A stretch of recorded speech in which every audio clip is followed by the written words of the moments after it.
श्री स्वामी समर्थ। अनंत कोटी ब्रह्मांड नायक राजाधिराज योगीराज परब्रह्म श्री स्वामी समर्थ महाराजांना कोटी कोटी प्रणाम। तसंच माझी हे व्हिडिओ जे सेविकर बघतायत त्यांना श्री स्वामी समर्थ।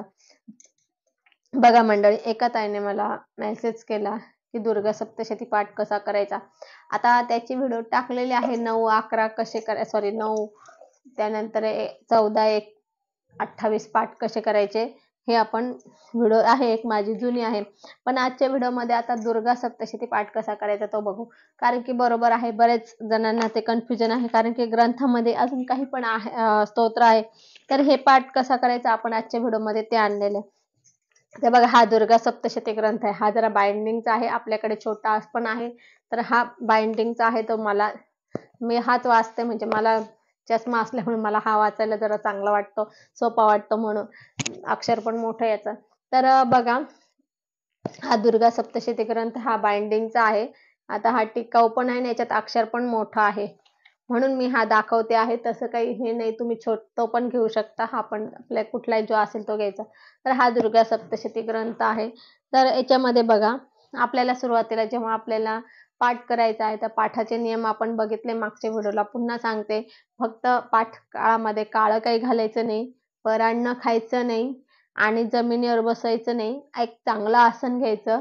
त्यानंतर देवाला दिवा लावायचा, देवासमोर बसायचं, वाचायचं। आणि हे ग्रंथ हातात घेऊन वाचायचा नाही, ग्रंथ पाटावर ठेवूनच वाचायचा। ग्रंथासाठी एक कपडा असायचा, म्हणजे देवीला एक म्हणजे आपण देवीचे कसे आता कपडे असतात, तसे देवीला एक कपडा म्हणून, देवीला एक वस्त्र म्हणून या ग्रंथाला एक कपडा असावा, बिगर कपड्याचा तो असू नये। हे सगळं ते आपल्याला ह्या ग्रंथामध्ये ना थोडे नियम पण दिलेले आहेत। मंगळवार शुक्रवार पासून वाचन सुरुवात करावी वगैरे। आता आपल्याला नवरात्रात करायची म्हणून मी आता सांगते, पण वाचन आपल्याला मंगळवार सुरुवात पासून काही संकल्पित पाठ करायचे असेल तर करू शकता। हे कुलदेवीची सेवा काय आहे, कशी करायची, ही इथं दिलेली आहे, इथं माहिती दिलेली आहे। त्यानंतर बघा, आता इथे दुर्गा सप्तशतीचं माहिती दिलेली आहे, म्हणजे नियम दिलेले इथं दुर्गा सप्तशतीचे नियम दिले। सगळ्या ग्रंथात हेच आहे, फक्त याच्यात मोठं अक्षर आहे आणि बाइंडिंगचं आहे, फक्त एवढंच आहे। नियम दिलेले, पाठ वाचायचे नियम दिलेले त्याच्यात दिलेले आहे बघा। दुर्गा सप्तशती पाठ वाचताना पूर्वभूमी बसावं, म्हणजे पूर्वमुखी बसायचं। त्यानंतर पूर्व किंवा उत्तर दिशेला बसायचं, तोंड करून बसायचं। अंगावर धुतलेलं वस्त्र घालायचं, म्हणजे जे आपण रात्री झोपताना घालतो ते नाही घालायचं। त्यानंतर गाऊन वगैरे घालून नाही करायचं, एकतर ड्रेस किंवा साडी घालून करायचं। काळं कुठलं वस्त्र घालायचं नाही, धुतलेलं वस्त्र, स्वच्छ वस्त्र असेल ते घालायचं। ग्रंथ ठेवण्यासाठी एक पाट घ्यायचा, पाटावर ग्रंथ ठेवून वाचायचा, हातात ग्रंथ घेऊन वाचायचा नाही। आणि ग्रंथ म्हणजे सप्तशती वाचताना, दुर्गा सप्तशती वाचताना आपल्याला स्वतःला आवाज ऐकू येईल इतका वाचायचं, मनातल्या मनात वाचायचा नाहीये, मोठा कर्कश आवाजात पण वाचायचा नाही, असं त्यांनी सांगितलेलं आहे। त्यानंतर एका आवाजात, म्हणजे एका लाईन वाचायचं, मध्येच एक शब्द एकदम मोठा, मध्येच छोटा, असं नाही, एका आवाजात सरळ वाचायचा आहे तो। त्यानंतर पाठ वाचताना आपल्याला मध्येच उठायचं नाही, असं सांगितलंय त्याच्यामध्ये। पाठ वाचताना मध्येच उठायचं नाहीये। ढेकर जांभळी शिंक आली, आता ढेकर जांभळी शिंक येते तर आलं तर आपल्याला असं आचमन करायचं आहे, 3दा करायचं असतं, असं त्याला म्हणतात स्तोत्राचमन, स्तोत्राचमन म्हणतात त्याला, ते करायचं आहे। पाठ हा शक्यतो भोजन करून वाचू नये, पण मराठी पाठ चालतो। जर आपल्याला नाही शक्य झालं तर आपण वाचून जेवण करून वाचलं तरी चालतो।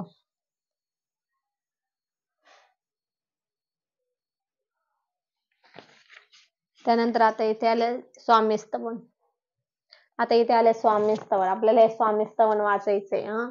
स्वामीस्तवन वाचायचंय। नंतर आपल्याला एक माळ श्री स्वामी समर्थ मंत्र घ्यायचा आहे। त्यानंतर एक माळ नवार्णव मंत्र घ्यायचा आहे, आणि एक माळ गायत्री मंत्र घ्यायचा आहे। येतं बघा, आले शेवट। गायत्री मंत्र, नवार्णव मंत्र, श्री स्वामी समर्थ मंत्र घ्यायचंय। त्यानंतर हे अवतरणिका आहे, इथं वाचायची आवश्यकता नाहीये ही अवतरणिका। मग डायरेक्ट देवी कवच पासून सुरुवात करायची आहे। आपल्याला वेळ असेल तर आपण वाचू शकता, पण आवश्यकता नाहीये।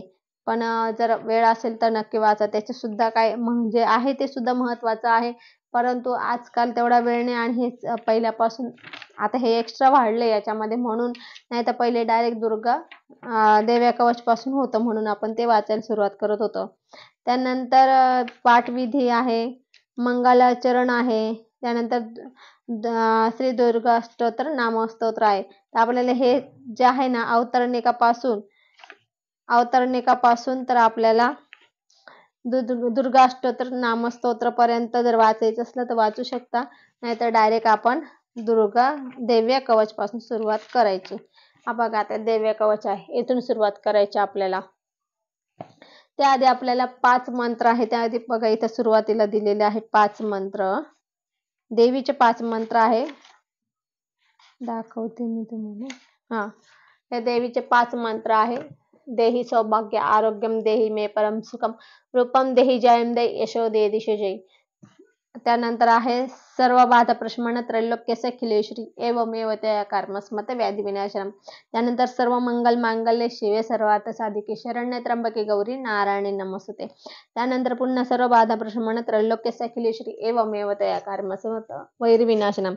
त्यानंतर पुत्रां देहि धनम देहि सर्व कामस्य देहि मे रूपम देहि जयम देहि यशो दे दिशो जय. असे 5 देवीचे मंत्र आहे. हे आपल्याला 5 मंत्र देवी कवचच्या अगोदर म्हणायचे. त्यानंतर देवी कवच पासून म्हणजे देव्या कवच पासून सुरुवात करायची. मग देव्या कवच पासून सुरुवात केली का पूर्ण डायरेक्ट आपल्याला क्षमा प्रार्थना पर्यंत वाचायचं. क्षमा प्रार्थना वाचण्याच्या अगोदर आपल्याला एकदा सिद्ध कुंजिका स्तोत्र वाचायचं आणि त्यानंतर आपण क्षमा प्रार्थना घ्या, नंतर मग वाटलं श्री सूक्त घ्या, नाही तर अगोदर श्री सूक्त घेतलं तरी चालेल, क्षमा प्रार्थनेच्या अगोदर श्री सूक्त घेतलं तरी चालेल किंवा नंतर घेतलं तरी चालेल, पण सिद्ध कुंजिका स्तोत्र हे अगोदरच घ्यायचं आहे. त्यानंतर आपल्याला क्षमा प्रार्थना आहे बघा, डायरेक्ट शेवट आहे क्षमा प्रार्थना आहे. देवापराध क्षमापण स्तोत्र आहे. इथपर्यंत डायरेक्ट इथपर्यंत वाचायचं आहे आपल्याला, म्हणजे देवी कवच पासून तर आपल्याला क्षमा प्रार्थना पर्यंत वाचायचं आहे. आपल्याला एवढा जेव्हा आपण वाचू तेव्हा आपल्याला 1 पाठाचं पुण्य लागेल. हा पाठ अगदी म्हणजे आपल्या साधारण मंत्रापासून तर पूर्ण व्हायच्यापर्यंत आपल्याला 1-1.25 तास लागतो. 1.25 तासात आपला हा पाठ पूर्ण होतो. तर आपण असा पाठ दुर्गा सप्तशती पाठ करा. तर एका ताईला खूप प्रश्न पडला की ताई पाठ कसा करायचा, तुम्ही पाठाचा व्हिडिओ करा. मला 2-3 वेळा त्यांनी मेसेज केला, हे होऊन जाईल म्हणे, नवरात्र सुरू होती ताई, तुम्ही कधी करताय पाठाचा व्हिडिओ. तर म्हटलं करते आज करते उद्या टाकते. तर त्यांना सुद्धा म्हणजे मला असं वाटतंय की बरोबर आहे हे ना, कारण की याच्यामध्ये स्तोत्र काही एक्स्ट्रा आलेले आहेत ना ग्रंथामध्ये, त्यामुळे काहींची अशी गोंधळ झालेला आहे, काय वाचावं, कुठून वाचायचं, कशी सुरुवात करायची. तर ही सुरुवात आता आपल्याला समजलं आहे. आपल्याला पहिले स्वामी स्तवन घ्यायचं आहे, त्यानंतर 1 माळ श्री स्वामी समर्थ मंत्र, त्यानंतर 1 माळ नवार्ण मंत्र, 1 माळ गायत्री मंत्र घ्यायचा आहे. त्यानंतर देवीचे 5 मंत्र घ्यायचे. मंत्र आपल्याला बोलून दाखवले मी. मंत्र 5 घ्यायचे, ते ग्रंथात आहे, नाही तर तुम्ही म्हणाल डिस्क्रिप्शन मध्ये द्या ताई, त्याच्यात काही नाही, ग्रंथात मंत्र आहे ते मंत्र म्हणायचे आणि मग देवी कवच पासून सुरुवात करायची. देवी कवच पासून सुरुवात करायची डायरेक्ट क्षमापण स्तोत्रपर्यंत, तिथपर्यंत वाचायचं आहे. तर क्षमापण स्तोत्राच्या अगोदर आपल्याला आपल्या नित्यसेवेत आहे ते सिद्ध कुंजिका स्तोत्र आणि श्री सूक्त हे आपण 2 स्तोत्र वाचायचे आहे. सिद्ध कुंजिका स्तोत्र आपल्याला अगोदरच वाचायचे, पण क्षमा प्रार्थना नंतर जर आपण आपल्याला श्री सूक्त नंतर वाचायचं असेल तर वाचू शकता. श्री सूक्तला ऑप्शन आहे अगोदर वाचा नंतर वाचा चालेल, पण सिद्ध कुंजिका स्तोत्र हे अगोदर वाचायचं. तर अशा प्रकारे आपल्याला दुर्गा सप्तशती पाठ करायचा आहे. पाठ वाचताना पुन्हा सांगते, नियम पण पुढे दिलेले आहे सर्व त्याच्यामध्ये, त्याच्यामुळे काही हे करू नका, परान्न खाऊ नका. आणि आपण स्वतःचे पैसे घेऊन बाहेर खाल्लं तरी चालेल, तसं काही नाही. तर म्हणून परान्न म्हणजे दुसऱ्याने हे नाही केलेलं, दुसऱ्याच्या हातचं पण नाही का, असं नाही. परान्न म्हणजे दुसऱ्याच्या घरचं खायचं नाही. तुम्ही जर एखादं बाहेर पैसे देऊन घेत असाल तर ते तुमचं स्वतःचं झालं, म्हणून तसे काही हे करू नका. त्यानंतर आणखी परत कांदा लसूण याचा काही प्रॉब्लेम नाही आहे यात. नाही तर पुन्हा तुम्हाला असं वाटेल आता कांदा लसूण पण खायचा नाही का, कांदा लसूण खायचा काही प्रश्न नाही, पण आपल्याला 9 दिवसात उपवासच राहतात, त्यामुळे तो प्रश्नच येत नाही कांदा लसूणचा. पण इतर वेळा जेव्हा आपण करत असाल तर तेव्हा सुद्धा कांदा लसूण खाण्याचं काही नाही, खाऊ शकतात. तर असा आपला हा दुर्गा सप्तशती पाठ आहे. तर ह्या पद्धतीने आपण करायचं, अगदी म्हणजे त्याच्यात सर्व दिलेलं आहे, त्यामुळे एकदा सुरुवात केली की आपल्याला शेवटपर्यंत थांबायचंच नाहीये. देवी कवच पासून वाचायला सुरुवात केली की शेवटपर्यंत थांबायचंच नाही, सर्व वाचायचंय. तर असा अगदी सोपा आणि साधा पाठ करण्याची पद्धत आहे. फक्त आपल्याला श्रद्धा आणि विश्वासाने करायचं आहे आणि श्रद्धा विश्वासाच्या बरोबर आपल्याला पाठाची करण्याची किंवा कोणती सेवा करण्याची सातत्य पण ठेवायचं आहे. तर असं आज आपण इथेच थांबू. झालेली सेवा स्वामींच्या चरणी अर्पण करू. आपल्याला जर माझी ही व्हिडिओ आवडली असेल तर लाईक शेअर कमेंट करा. माझ्या चॅनलला सबस्क्राईब करा. श्री स्वामी समर्थ.